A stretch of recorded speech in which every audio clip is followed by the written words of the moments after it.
Stupid! Stupid! Stupid! When did you have to say that to him? She smacked the side of her head, feeling frustrated after she came home from the after-party. You've been doing that since you got home, but you won't tell me what happened. He plopped next to her, a fresh bowl of popcorn in his hands. They were currently on their fourth bowl. I don't want to talk about it. She turned her focus back to the TV, where a group of people were about to dive from 30 meters or so, but Win wasn't really paying attention. Can you change it to a video of kittens? Her best friend looked at her funny. The video of kittens meant she wasn't going to tell him what was wrong until she was ready. All right, Win. Ray changed the channel as she requested. We'll just eat popcorn and watch kittens. Winnie had a lot on her mind, but the most important was how she was going to show her face at work the next day. What if Caspian randomly came to the design department looking for Jerry? Or worse, or what if he fired her for what she said? She shook her body with a groan, ignoring the look of concern from Raymond. As for him, she was still mad at him for not telling her. He knew Giselle. Raymond wondered if this was about Caspian and Giselle announcing their relationship, which he knew for a fact was fake, or if it was about him keeping his relationship with Giselle a secret. He didn't think it was the latter, though, but seeing Win with Giselle the other day had come as a shock to him. They hadn't talked like they used to after that. No, it started way before that. The silence started the day he blew up on her. What Raymond couldn't tell Win was that the day he slept with Giselle, he had been imagining Win instead of Giselle. That had been a weird day, but he had only Win on his mind. Plus, there was still the issue with the drunken kiss. Win still didn't remember. I'm going to my room, Win announced as she stood up, dragging a blanket and the bowl of popcorn with her. Can you bring me the ice cream? The whole pint? Raymond knew at this point that he couldn't do anything for her since she wanted to be alone. The door slammed shut behind Win as she entered her room. She felt miserable and was probably going to lose her job. But that wasn't the worst part. The worst part was she was still thinking about a man who held a press conference to announce his relationship. Not only that, he had also given Giselle a diamond necklace in front of the entire country. Win was insane to think she had a chance. That didn't stop her from feeling sad. Even on the work group chat, that was all they were talking about. So she put off her phone. The only thing she could do was cry her eyes out, eat junk food, and sleep. She woke up the next day to Ray tapping her. Don't you have to go to work today? Win groaned and tightened the covers around her cell. No. No? He sounded surprised. Don't tell me you're doing this because of Caspian. You knew there was a possibility they were in a relationship. Ray wasn't going to be the person to tell Win that Caspian and Giselle's relationship was a fuck, but if she was going to react this way, he had to do something. Throwing the blanket off, Win sat up, eyes angry as she looked at Raymond. It wasn't confirmed before, so I chose not to believe it. But now that they had a freaking press conference and confirmed it, I'm sad. Okay, Raymond. Now leave me alone. The covers went around her again. Have you at least called into work that you won't be coming in today? Win reached a hand out of the blanket and pointed at her phone by the side of the bed. You do it. Call either Olivia or Anna or both. She mumbled. Now, leave. All right. As Ray picked up Win's phone and left her room, a voice in his head told him to tell her the truth about Caspian and Giselle. He shook the thought out of his head and powered on Win's phone. The first number he pulled up was Anna's. Hello? Win, where are you? Are you sick? Jerry has been asking for you. A worried voice came over the line. This is Raymond, Win's roommate. Oh, hi. Did something happen to Win? Well, she has a fever. A sound of concern came from Anna. Has she been to the hospital? Well, something like that. Anyway, she asked me to call you and someone named Olivia. Don't worry about that. I'll let Olivia know. Please take care of Win. Raymond thought as he hung up. All right. He went back into Winnie's room and told her he was leaving, receiving another hum in response. The next day, she called in sick again. Win sick? At least that was what Olivia told Caspian when she came into his office. Thank you, Olivia. As soon as she resumes back to work, please let me know. No sooner had Caspian settled into his work when his door barged open and his father, his very angry-looking father, stormed into his space. Dad. When? Before or after that spectacle? Why didn't you tell me about her? Dad. Caspian bowed his head in greeting. I was gonna call you. Save your sorry. Why of all women did you choose to date an actress? All right, Dad. Oh, she's a good woman, Dad. I don't care about that.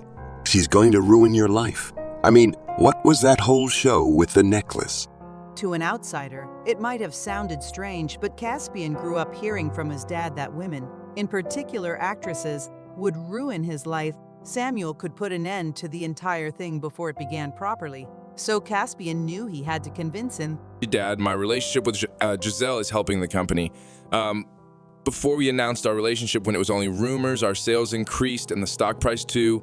What do you think is going to happen now that we announced our relationship? Berry Coffee Shop, situated in the heart of the city, welcomed a steady stream of customers every day. Some days flowed smoothly, while others brought challenging patrons. I ordered a mocha, but this The customer pointed at her drink. is chocolate. A mocha contains chocolate, ma'am. The server behind the counter explained, his demeanor unflustered. He was used to such situations. It was almost closing time, and this would be most likely the last customer of the day. Ma'am, are you calling me old? Nathan, the server, used to handling picky customers, responded. No, ma'am. I meant it as a sign of respect. The customer was still unsatisfied and placed her expensive-looking bag on the counter before taking out her purse and phone. Miss, how about I make you a latte? Never mind. She huffed and stormed out of the shop. When he was closing up, Nathan noticed she had left her bag behind. He decided to take it home and return it the next day since he couldn't catch up to her. Babe, I'm home. Hey, babe. Olivia greeted, poking her head out of the kitchen as Nathan walked in. How was work? The usual. Nathan replied, moving closer to kiss Olivia's lips. What are you making? It smells delicious. He inhaled deeply, a smile forming on his face. Curry. It'll be ready in a minute, so go wash up. Olivia and Nathan had shared their cozy two-room apartment for a few years. They had been in a relationship since their first year of college. Olivia had studied product design engineering, while Nathan had majored in human resource management, a degree he used in his job at the coffee shop. After dinner, Olivia rested her head on Nathan's chest while he watched TV in the sitting room. Babe, you remember what tomorrow is, right? Tomorrow? Is something happening? You can't be serious. Nathan's attention remained on the television, causing him to miss Olivia's expression. What? Really? Then you can sleep on the couch tonight. In anger, Olivia stormed into the bedroom, locking the door behind her.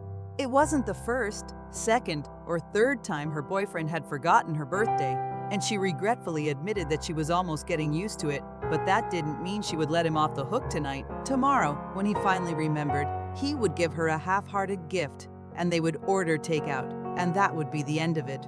Did you think I forgot? The next morning, contrary to Olivia's expectations, Nathan handed her a luxury bag as he wished her a happy birthday. Babe.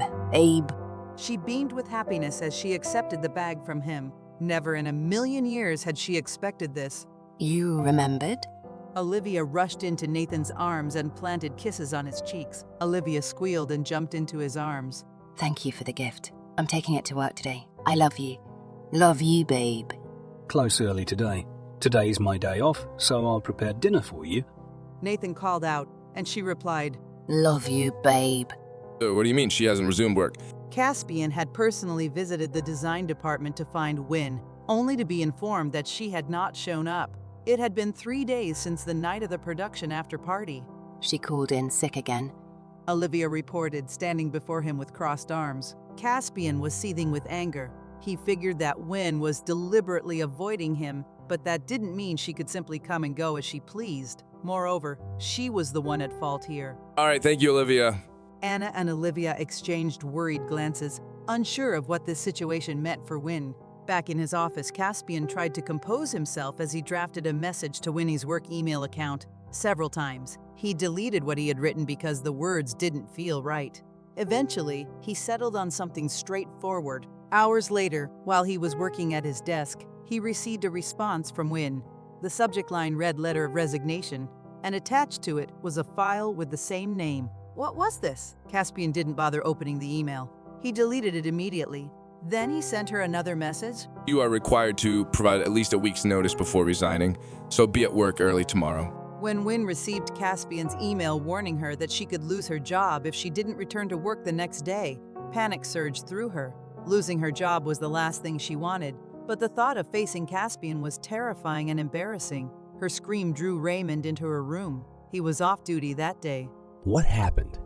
Did you suddenly realize how silly you're being? She shot him an accusatory look and flopped around on her bed.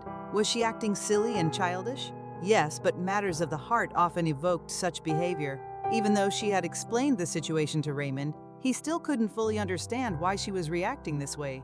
Look at this, she said, tilting her laptop toward him. Raymond stared at the screen for nearly a minute before he looked back at Win. What are you going to do? I don't know.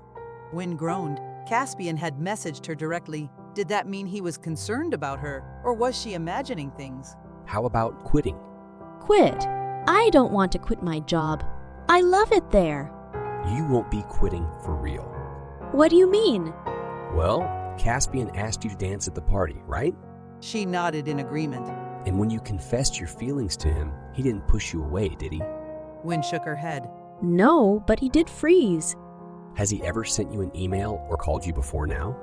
No, he hadn't, but they didn't have a lot of situations that required such. What are you getting at, Ray? He's bothered by your absence, Winnie, which means he probably likes you. If you resign, he might try to chase after you. Win regarded Ray with skepticism. That's just ridiculous, Raymond. It was indeed a far-fetched idea, but he wasn't going to admit it. This was Raymond's only chance to get Win away from Caspian, and she could easily find another job elsewhere. No, think about it, Win. I believe that if you want him to realize his feelings for you, you should stay away from him. Submit a resignation letter and see how he reacts. Win stared at Ray as if he had grown another head. What if he tells me to leave for real? That was the plan. Then I'll be out of a job. You can find another one. You're insane, Ray. He was, but so was Win. Hours after receiving Caspian's email, she sat in front of her laptop typing a letter of resignation. Here, you send it? She said, pushing her laptop toward Ray, who was now lying next to her. I can't do it, Bray. The day after Olivia's birthday, when Nathan returned to work, the coffee shop owner approached him as he walked in. The man was only a few years older than Nathan, but had inherited the shop from his father. A customer came by yesterday and said she forgot her bag here the day before. She mentioned that there was only one server when she visited that day, and Rick didn't work that day, so it couldn't have been him. Do you happen to know what happened to the bag?